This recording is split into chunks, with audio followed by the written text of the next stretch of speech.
भंडारा जिल्ह्यातीलच नव्हे तर विदर्भातील सर्वात मोठी बाजारपेठ म्हणून ज्या कृषी उत्पन्न बाजार समितीची ओळख आहे त्या तुमसर मोहाडी कृषी उत्पन्न बाजार समितीचं आज मतदान होत आहे। तब्बल 2.5 वर्षानंतर हे मतदान प्रक्रिया पार पडत आहे आणि इथे विविध कार्यकारी गट, ग्रामपंचायत गट आणि सेवा सहकारी गट अशा 3 गटामध्ये तब्बल 58 उमेदवार एकमेकांसमोर उभे ठाकलेले आहेत।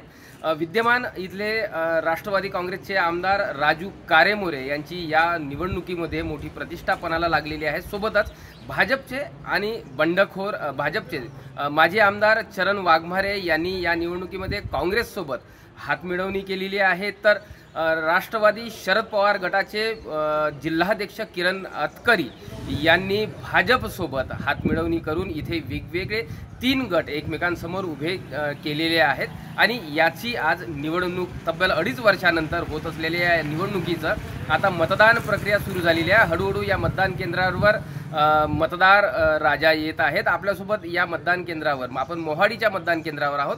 पहिले मतदार जे आहेत ते आपल्यासोबत आहेत, यांनी आता मतदानाचा अधिकार बजावलेला आहे।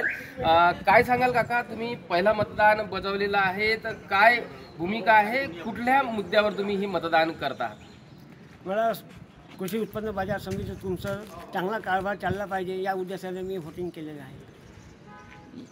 तब्बल 2.5 वर्षानंतर मतदानाची प्रक्रिया पार पडतात, कसं वाटतं तुम्हाला? आता छान वाटून राहिलं ना, मतदान व्होटिंग होऊन राहिलं तर मला चांगलं वाटून राहिलं। निश्चितच 2.5 वर्षानंतर होत असलेल्या या मतदानामुळे आता शेतकऱ्यांना एक आशा पल्लवित होत आहे, किंबहुना एक चांगलं प्रशासन, सुप्रशासन इथे निर्माण होऊन शेतकऱ्यांच्या समस्या मार्गी लागाव्या अशा यांची अपेक्षा आहे।